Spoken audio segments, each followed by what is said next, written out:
They've got reams and reams of data they don't know what to do with, and it drives a distrust in what they see in pilots and proof of concepts.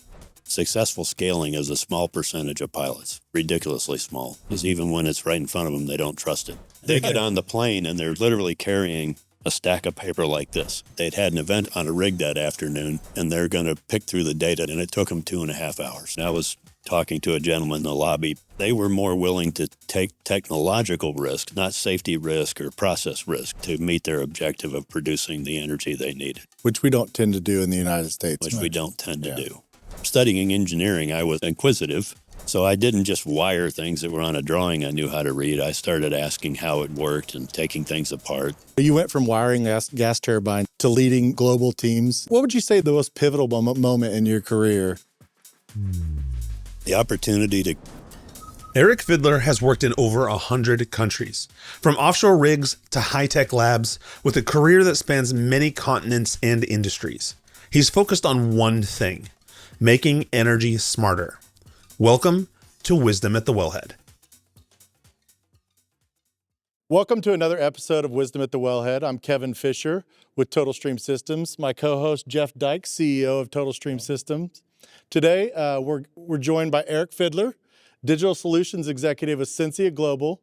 Welcome, Eric. Well, thank you. It's great to have you. Good to be here. So tell me a little bit about Sensia first. Sensia is a global oil and gas services company that provides automation and information solutions that help our customers optimize production, gain efficiency, and work safely. So good. So you are global. You're all over the world. We're all over the world. Okay. How did Sensia get its start? Sensia is a joint venture between Rockwell Automation and SLB. Okay. It leverages the domain of SLB, the automation and information capabilities of Rockwell, in a unique way to drive value for customers. And we've been an entity now for 6 years. That's great. A little powerhouse in the technology and automation world for the oil and gas.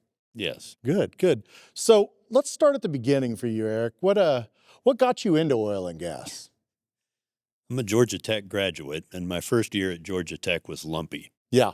Right. So at the end of the first year, my mother and father decided that I should contribute a bit more to my education, as in just about everything. Yes. So my experience in the New Orleans restaurant scene and working in amusement parks in New Orleans wasn't going to get me where I needed to go. And a friend was working for a company called Baker CAC, and he helped me land a job as an electrician wiring gas turbines. Okay. 1979. Yeah. I'm dating myself. Yeah. Wow. I'm in the same vintage.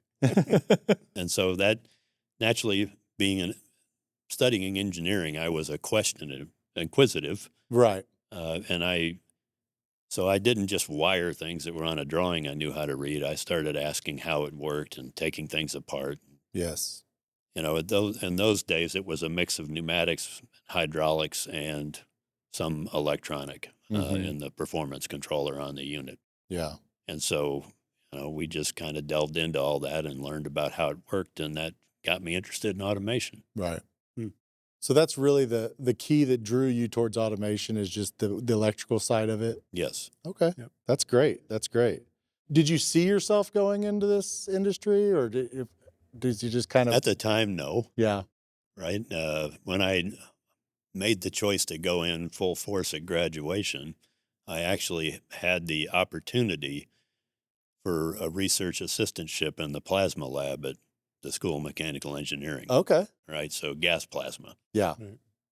Plasma physics. I had fixed the controllers that got an automatic wavelength scanner working in the lab, and as a result of doing that, the professor over it asked if I wanted to keep going with it because I had worked on the controller, and I'd actually helped them with their data objectives, which was to step through from the controller through 3 computers into the Georgia Tech Cyber, which was a big building of computers in the day, right? Something now that fits on your desk. Right. Right. It has went from an entire room to... It's changed dynamically. It fits in the palm of your hand even, some of it. So. And so as I approached the oil industry, I had lots of opportunities that were unique at the time, but also still today when I look at automation engineers, and that I was given many opportunities to tune processes, things Yeah. that weren't working, things they were struggling with.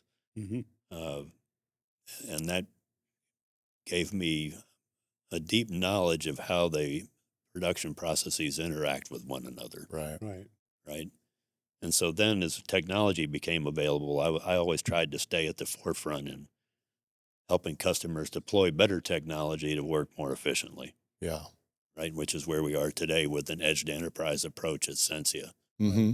of taking the measured data, the controlled data, things that exist in real time, how people are interacting logged into the system, and moving that into the enterprise and enabling things to happen with it, Right. Yeah. right? Yeah. That it does play a big role. We've had a lot of conversations about your career and kind of what got you there, but you went from wiring gas turbines, as you said, to leading, global teams in some of our conversations. What would you say the most pivotal moment in your career was, where you feel like, this is defining my path? The opportunity to go overseas as a Mhm. very young man, Yes.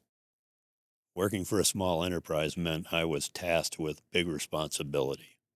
I was given big delegation of authority relative to our overall revenue stream, Yes. right? And deploying technology to help people exploit and extract oil and gas efficiently, Hmm. and building the business deals that made it happen, right? Yeah. That Really piqued my interest and got me cemented into the game. yeah. Yep. That's pretty impressive. In our conversations, you've worked in over 100 countries, which in itself is pretty impressive. But you know, you advise the oil ministry in China. What working in international jobs like that? What perspective did it give you that you might have not gained if you just worked your entire career in the United States? Our industry is very conservative, Yes. particularly here in the West. Mm-hmm. In a developing economy, the country is looking to create the energy they need in the most affordable way, Right. and they'll try things, right? I was talking to a gentleman in the lobby prior to this conversation, and we talked about their expertise at producing water, because in many of the fields, the Chinese produce oily water. Yes. Right. So the opportunity to deploy technology to improve production, they were more willing to take technological risk, not safety risk or process risk, but technological risk, to create a new process to meet their objective of producing the energy they needed, Yeah. Which we don't tend to do in the United States. which we Right. don't tend to Yeah. do, Yeah. right? Yeah. It's more of a financial risk that we're willing to take than more of it than, Right. Right. So, I mean, you've been all over the world. What would you say, looking back, is maybe your the biggest or most influential project that you've been able to work on or be a part of? Well, there are two, one in the oil field and one out of the oil Okay. field, Yeah. right? So in the oil field, and it's still true, Right. Mm-hmm.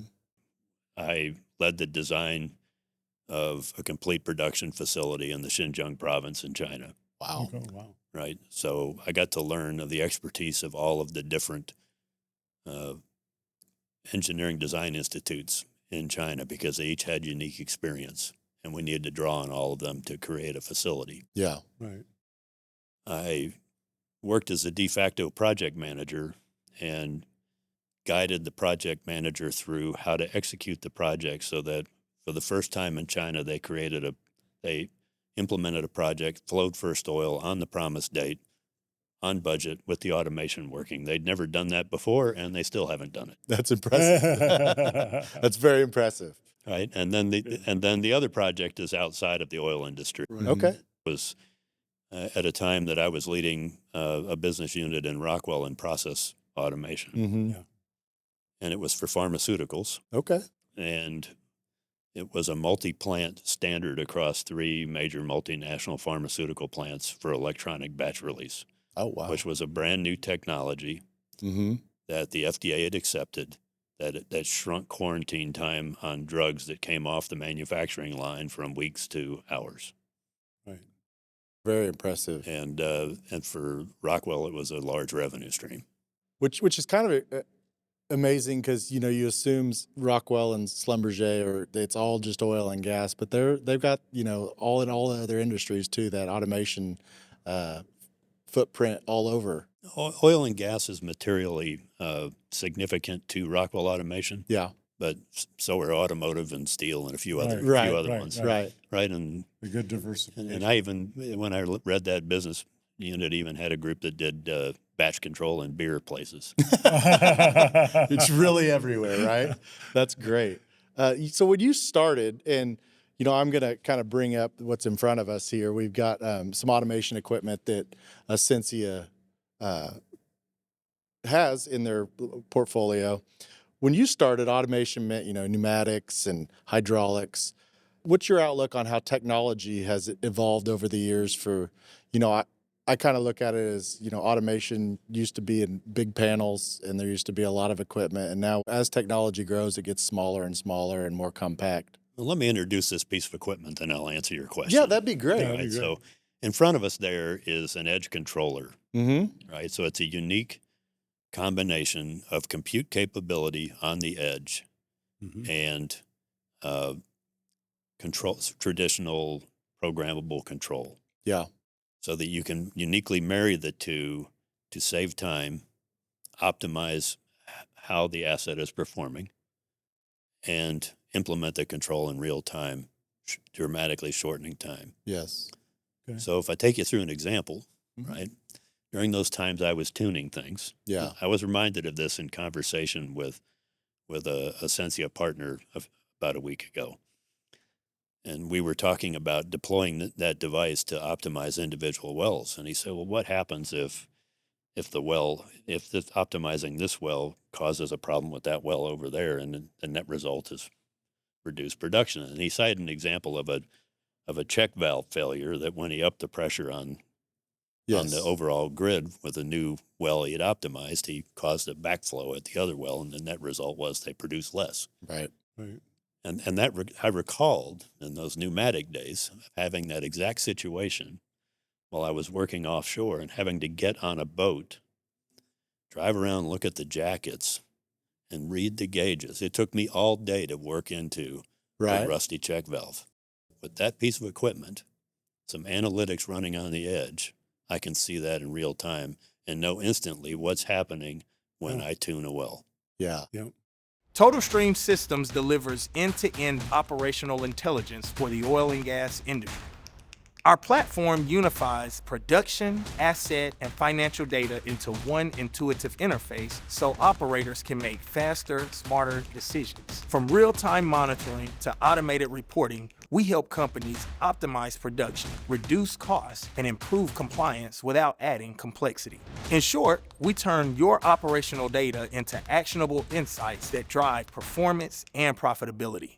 If you're interested in learning more about Total Stream Systems, come check us out at totalstream.com, or you can connect with us on LinkedIn.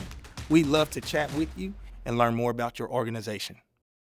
So, we've talked about the edge controller, and it has a lot of stuff built into it that even operators can do their own programming and make it do whatever they would like for two. It's not just strictly a Sensia product, correct? That's correct, because our approach to this edge to enterprise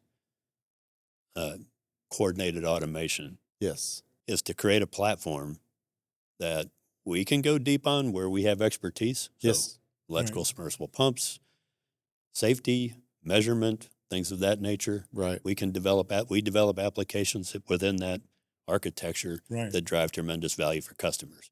But turbo machinery, and we have a partner for that, Right. Right. right? Gas lift, we have a partner for that, Right. Sure. right? And so and then things customers want to create, we help them deploy in the architecture. So yes, Yeah. So it's open. It's open source, but also I think a lot of the industry believes that this is only something that the big boys can afford to have, which Right. I don't really believe that. Which is one of my questions is, how do we reach the middle market USA for this, saying this is affordable? It's not only that, it's got an ROI to it that will make your company better and have more profits. because that's, at the smaller companies, they're watching their nickels and dimes a lot more closely than maybe a bigger.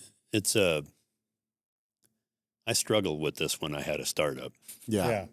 but because that was my targeted market, and I found that there were two things that worked. One, figuring out where they were going to try to learn what they needed, Right. and being there, right? Small local industry events, and then you have to engage in some outsourced marketing Right. where you get desk time with them, Right. Yeah. right? Because the magic in that market is approaching people growing by acquisition, Yeah. Right. right? Yep. And doing enough legwork with them that they write you into the next deal. In other Right. words, I want to do this. This is how I'm going to make this deal work. This is how I'm going to get my return on the deal.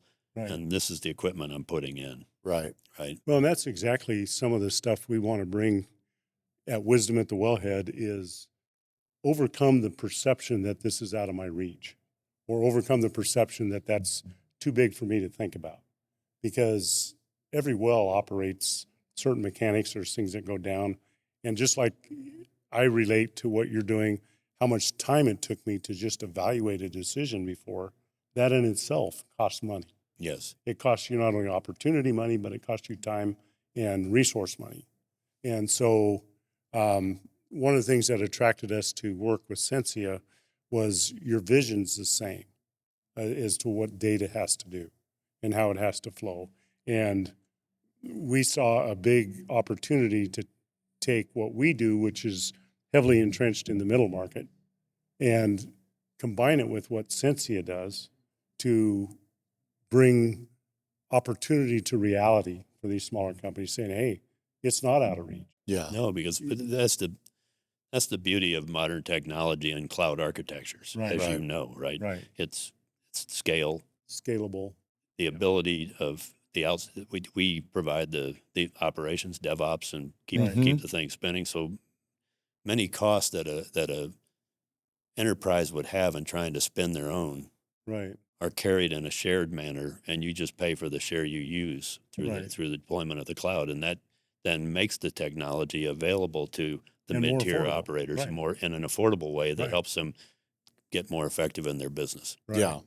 And I always tell people, it's okay to be creative with the data that you use to find better solutions, but it's not okay to be creative with the structure in which that data hits, because that is everything for getting the data the way you need it. So if you have an architecture that comes through and I can bring in SCADA data, which we've tested out with Sensia and Avocet and Avalon and all that, and bring it into our data warehouse, all of a sudden your data is positioned in real time to take care of that itch that an engineer has that says, I don't want to spend 90% of my time chasing data.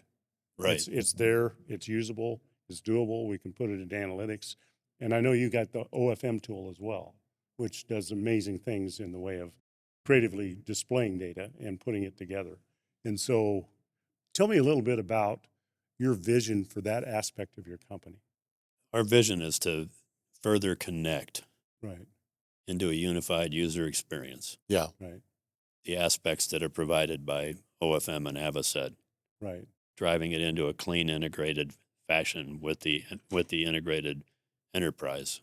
And recently, with another multinational, an opportunity crystallized for me in gas lift, where the challenge is that your aspirations are greater than your capacity to do. Right. Right. Right. Right. And that's where OFM and the way it presents data and the way it allows candidate selection Right. Yeah. can be deployed to pick the best opportunities, Right. so that with certainty you're putting the gas in the best places, and then Right. integrating that into that real-time architecture, Right. so that control can happen when a subject matter expert looks at it and clicks a button and says, yes, that's what we need to do. Right.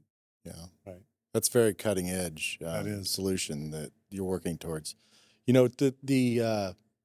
The keywords that you fly around in different industries, and every industry, I think AI is your big keyword that's kind of being thrown around.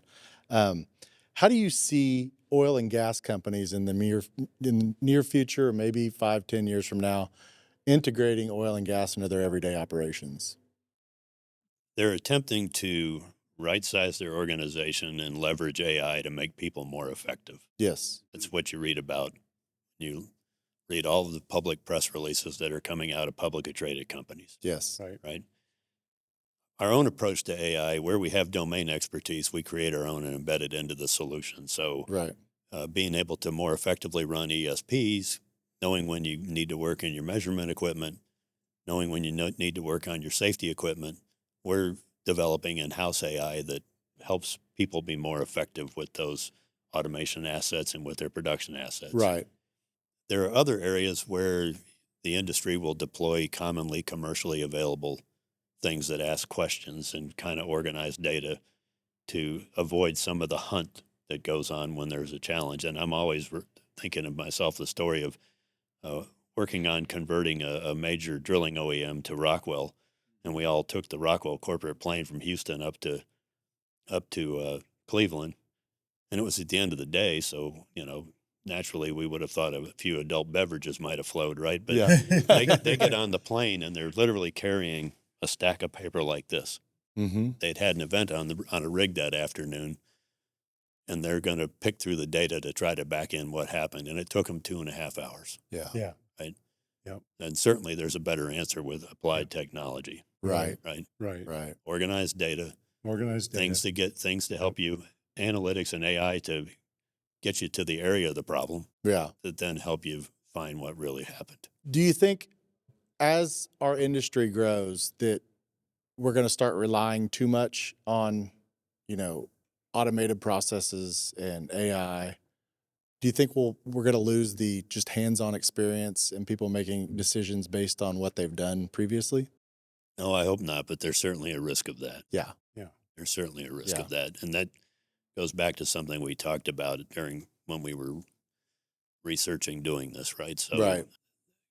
engineers coming into automation, coming into digital deployment Mm-hmm. aren't exposed to how the asset behaves, Right. right? And that gets to the uncoordinated automation because you have these islands of things doing things, Right. Mm-hmm.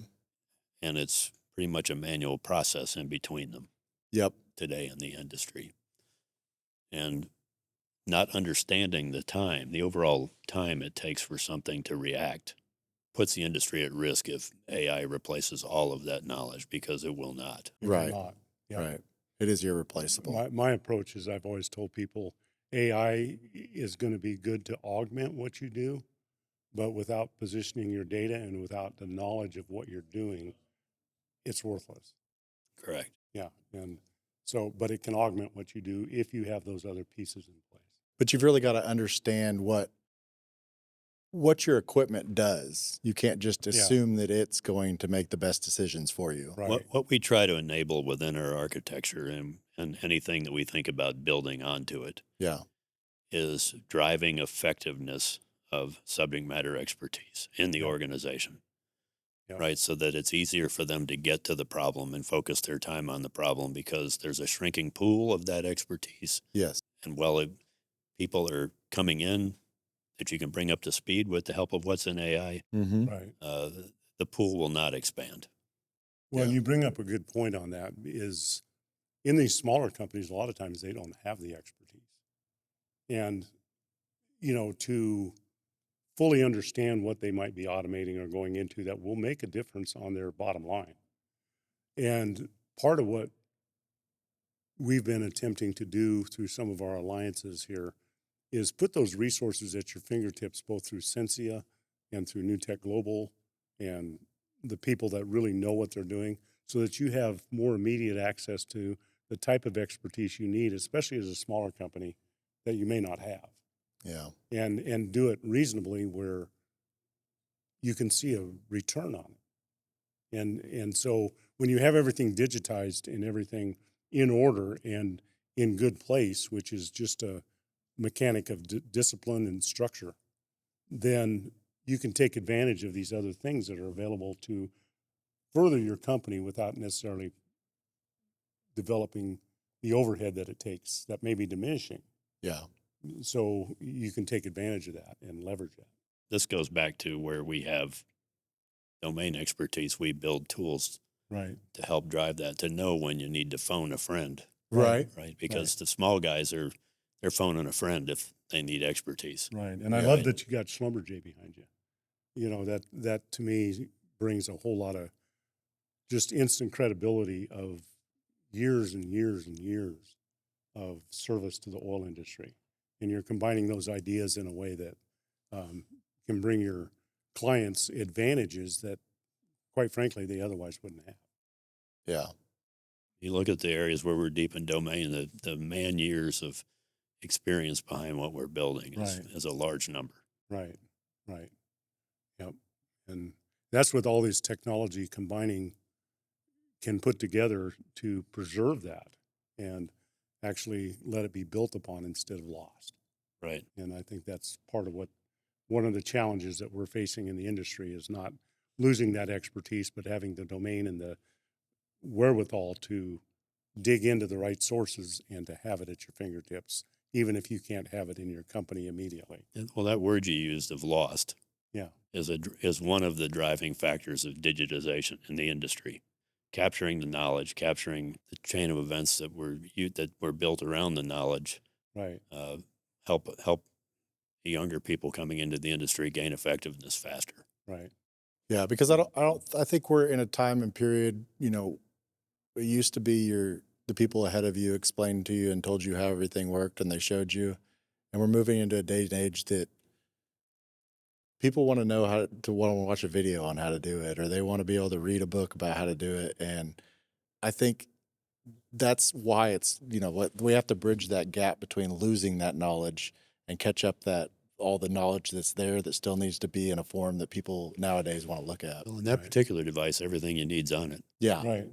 Right. You get in trouble, you can go into the help and it's all there. Yeah. Right. Yeah. Isn't that amazing how That we is amazing. we used to have, you know, I sometimes I look at this and think, you know, the encyclopedia is a dead thing. They don't make them, I'm sure, anymore, because you could just get on the internet, or you have tools like this that have everything you need right there. I'm selling a house and I found one. Right? It went straight to recycling. Yeah. Right. Yeah. They're it's, you know, Yeah. it's not something you see a lot anymore. Yeah. Every operator out there wants to optimize their assets and all their wells, which is always easier said than it actually is done. What do you think that the top challenges companies that are around today, regardless of size, if they're large or they're big, that are struggling with the most right now? They've got reams and reams of data they don't know what to do with, Yeah. right? Seen You that ask time and you ask any CEO of an oil enterprise whether or not he sees value in his data. He or she knows they have a lot of it. They don't understand what to do with it. Right. Right. And that filters down through the organization. Yep. And it drives a distrust in what they see in pilots and proof of concepts Mm-hmm.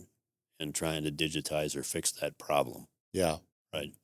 To the point that in the industry, the successful scaling is a small percentage of pilots, ridiculously small. Right. Because even when it's right in front of them, they don't trust it, Right. right?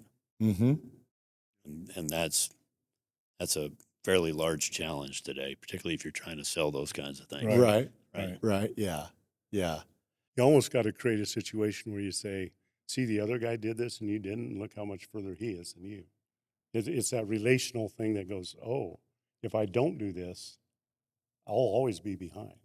Well, that's why the most effective way, when you back to your question on how to reach the mid cap, when you win one or two, you sponsor them to talk about you, Right. right?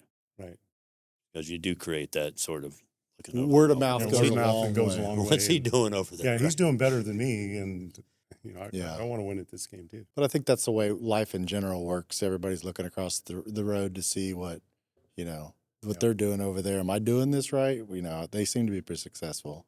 So, Well, we're really looking forward to further podcasts with your group. I mean, we meet with them every week and talk ideas and got some things going that are, and we find that our thought process is very compatible with the way Sensia thinks.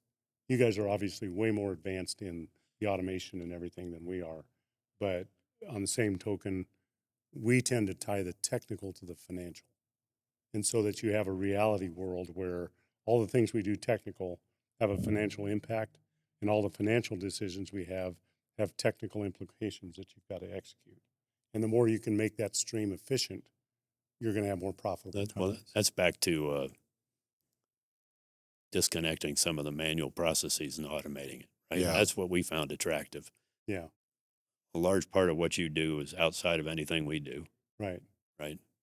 But there is value in driving what we do into what you do, Exactly. 100%. as opposed to having a person go manually enter it. Right. Exactly. Because then you go in someone's desk and you wait for them to get at it, Right. Yeah. right? So days go by, Yep. right? Time is money. Time is money. And then the other thing that was attractive from our perspective was your reach into that mid-cap, Right. sort of mid-tier market, Yeah. and giving us a way to help with some of the things that we'd built on the automation side, Right. right? When you bring strength into that market, that a lot of times startup solutions that might have a little device here, a little device there, don't bring because they don't have the depth that Sensia has with Rockwell and Lumberjay. And the affordability of scalability with your products. Right. You can scale that for a very affordable price as Yes, a you can. mid-tier. Yeah. Right. Well, Eric, I really appreciate you being on today. Your career is very fascinating, and all the countries you've been in, the jobs you've done, it was a pleasure speaking with you. And I want to thank everybody else for being a part of the episode today. Please make sure you reach out to all our social media and follow and give us a like. And everyone have a great day. Thanks for having me. Thank You you. bet.